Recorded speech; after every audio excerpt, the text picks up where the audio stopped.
Antes de tudo, vamos nos inscrever no canal, ativar o sininho e dar aquele joinha, beleza? Conto com vocês. Acompanhem os nossos vídeos. Oi, pessoal. Estou aqui mais uma vez para dar continuidade aos vídeos, falando um pouco sobre a síndrome de Apert, as dificuldades, os desafios e também as superações. No vídeo anterior, falei para vocês que eu fui indicada pela médica da maternidade a passar no hospital, que não era credenciado ao meu convênio, eu era atendida pelo SUS. Então, eu chegava lá por volta das 6h30 e muitas vezes eu era atendida meio-dia até 1h da tarde. Era um pouco difícil, né? Um tempo de espera bastante considerável, mas também fui indicada para um hospital onde realmente tinha equipe. Passei nesse neurocirurgião, onde o mesmo informou que tem experiência na síndrome da minha filha. Informou para mim que precisaria fazer a cirurgia somente quando ela tivesse uns 4 quilos, 4,5 kg. E também que precisaria na equipe, uma equipe de cirurgião plástico. E eu perguntei se ali tinha essa equipe, ele falou que sim. E eu também perguntei para ele se lá tinha equipe de ortopedia, e o mesmo também me informou que sim, o que me deixou bastante aliviada. Então este médico de imediato já me passou encaminhamento para passar na área da ortopedia, como ele também me passou encaminhamento para passar na geneticista. A geneticista não poderia me atender naquele hospital porque a agenda dela estava muito cheia, porém ela me atendeu em seu escritório em Butantã.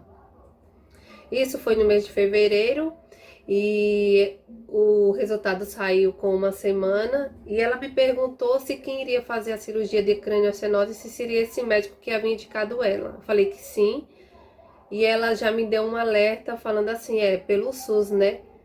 Eu falei assim, pelo SUS, mas ele vai fazer daqui uns 4 ou 5 meses. Ela disse o que é previsto, mas isso não significa que realmente ele vai fazer.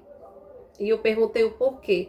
Ela falou que como é o SUS, muitas vezes acontece de aparecer uma emergência, então a cirurgia que estava agendada possa ser que seja prorrogada. O que já me deixou triste. Eu já estava confiante, né, que naquele hospital tinha toda a equipe. Neste momento eu já fiquei um pouco apreensiva. Quando eu cheguei em casa já comecei a pesquisar pela internet e também no manual do convênio para saber se eu encontrava um outro neurocirurgião. Então eu marquei uma consulta naquele hospital que eu já vinha fazendo acompanhamento quando eu estava gestante. Marquei a consulta com este neurocirurgião, o mesmo observou os exames da minha filha e ele ainda mencionou, eu vi essa menina na maternidade, mas não me falaram sobre ela que precisaria fazer a cirurgia. Enfim, aí ele já pediu os exames pré-operatórios e pediu que eu entrasse em contato com o convênio, mencionando que eu precisaria de uma equipe de cirurgia plástica. Ok, fui para casa e eu comecei a pesquisar pela internet também, como eu já havia falado.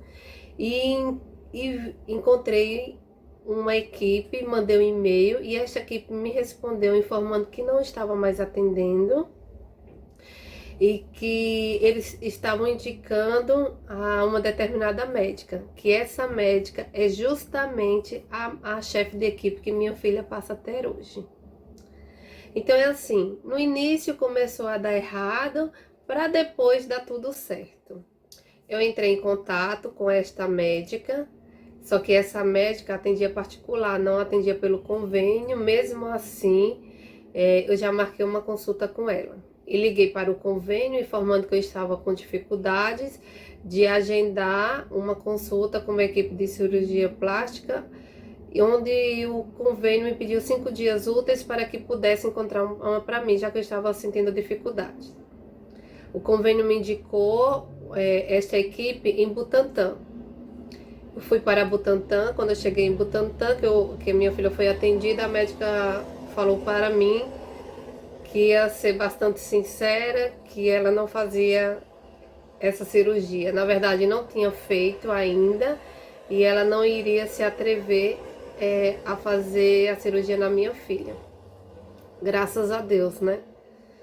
Também, se ela nunca fez, eu não iria colocar a minha filha para servir, não sei, de cobaia, talvez. Não. Eu preferia fazer uma pessoa com experiência, preferia aguardar o SUS, mas que minha filha fosse atendida por uma equipe que tivesse experiência.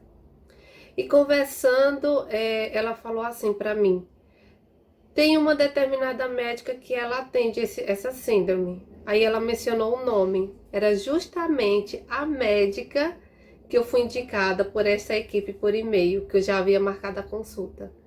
Aí falaram assim para mim: e olha, essa pessoa, ela é a melhor aqui de São Paulo. Eu também já fiquei um pouco aliviada, né? Não sabia se minha filha iria fazer a cirurgia com ela, porque eu iria passar no particular. E lá conversando com ela era que eu iria verificar a possibilidade dela atender pelo convênio, ou, se particular, quanto que seria o valor cobrado para fazer essa determinada cirurgia. Então eu fui para casa um pouco desapontada, porque também esta equipe não iria fazer a cirurgia da minha filha, mas esperançosa porque eu iria passar nesta médica, onde eu fui informada que ela era a melhor de São Paulo. Chegou o dia marcado, passei nessa médica e a primeira impressão é a que fica, né? Já diz o ditado. E ela me falou que tinha 32 anos de experiência na síndrome da minha filha. E ela começou a falar um pouco sobre essa síndrome, o que me deixou esperançosa.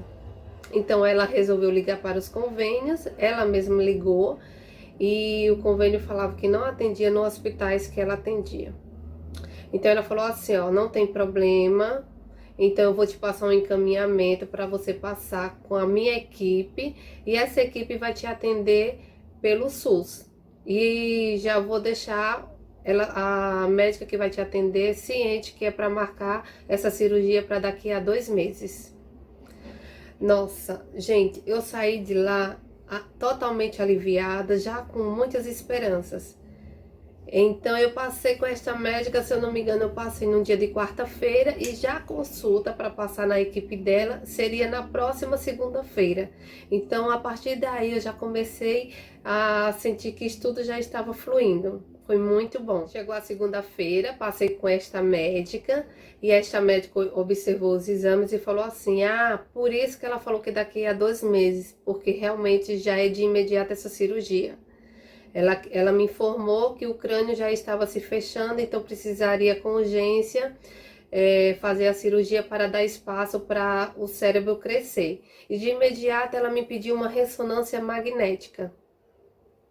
Ok? Ela me pediu essa ressonância e que eu precisaria retornar lá com 1 mês para entregar essa ressonância, para que a cirurgia fosse feita 1 mês após a entrega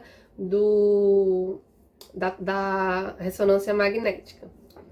Então, enquanto resolvia esse exame da ressonância, eu fui passar no ortopedista, que eu fui indicada pelo médico cirurgião, o neurocirurgião. Então eu passei na área da ortopedia, neste hospital que era atendido pelo SUS, o que me deixou muito desanimada.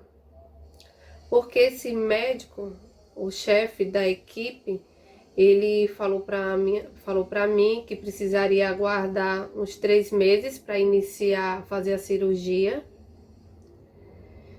E que se minha filha conseguisse pegar as coisas apenas com 2 dedos, fazer essa pinça, provavelmente ele iria deixar assim, a minha filha, com 2 dedos.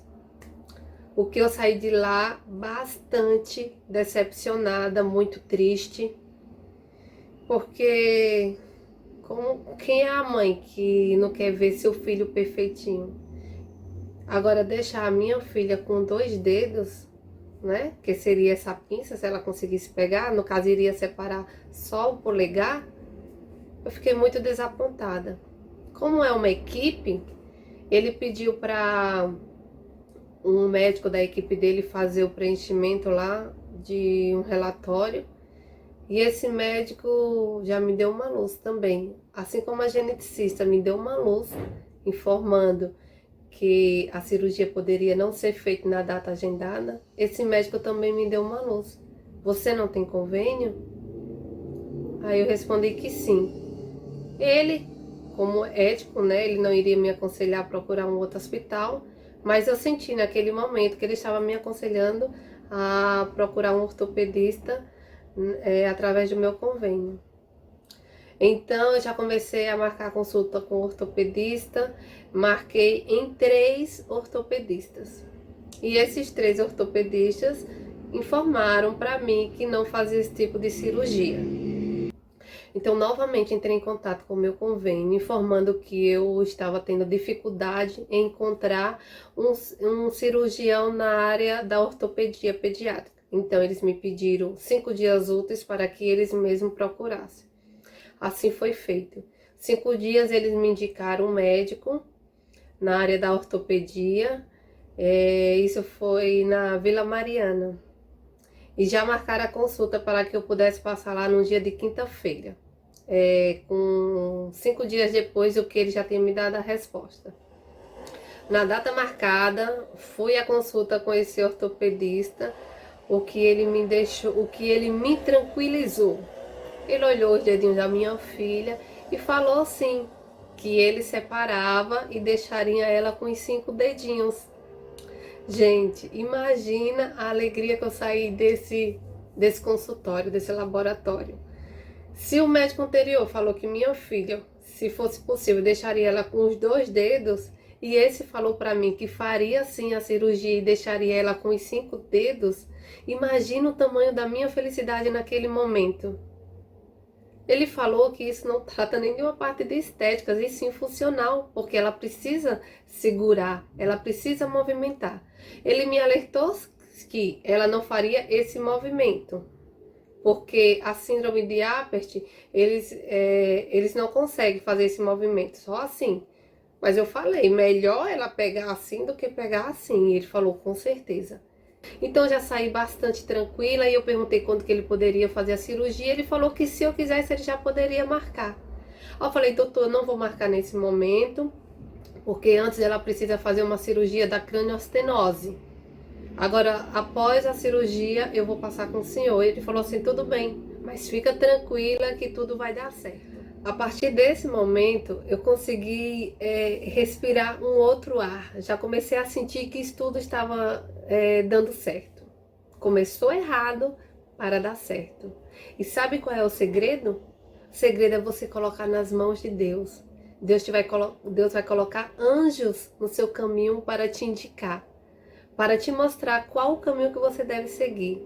E se você coloca nas mãos dele, com certeza você chegará no caminho certo. Então já havia marcado para fazer a ressonância magnética, fui ao hospital onde eu agendei, e a minha filha precisaria ficar 4 horas em jejum, né, que ela ainda era bebê. E o médico não fez a ressonância magnética porque o médico ele temeu. Acredito eu que ele nunca viu uma síndrome como a síndrome de Apert, e ele me indicou para um outro hospital. Então, fui para esse hospital mais ou menos uns 5 dias depois, e realmente lá eles conseguiram fazer o exame da minha filha. Então, estava tudo certo para que minha filha fizesse a cirurgia de craniostenose e a cirurgia da sindactilia das mãos. Então eu fiz o exame, apresentei para a médica e ela marcou a cirurgia da minha filha para o dia 7 de julho de 2015. No site do hospital informava que atendia o meu convênio para procedimento. Então marcamos pelo convênio e não pelo SUS. Como eu já estava muito ansiosa, 7 dias depois que o hospital pediu a solicitação para o procedimento, eu liguei lá no convênio e perguntei se já tinha sido aprovado. Eles falaram que precisariam de 15 dias e durante esse período estava em análise. No dia seguinte, eles me ligaram informando que minha filha não poderia fazer a cirurgia nesse determinado hospital porque o meu plano não era aceito. Então imagine vocês como a minha cabeça ficou novamente. Vou pedir para que você acompanhe os nossos vídeos, que vocês vão ver o andar da carruagem. Mas uma coisa eu já vou adiantar, minha filha não fez a cirurgia na data prevista. E começou uma nova guerra. Dá aquele joinha, espero vocês no próximo vídeo. Até mais!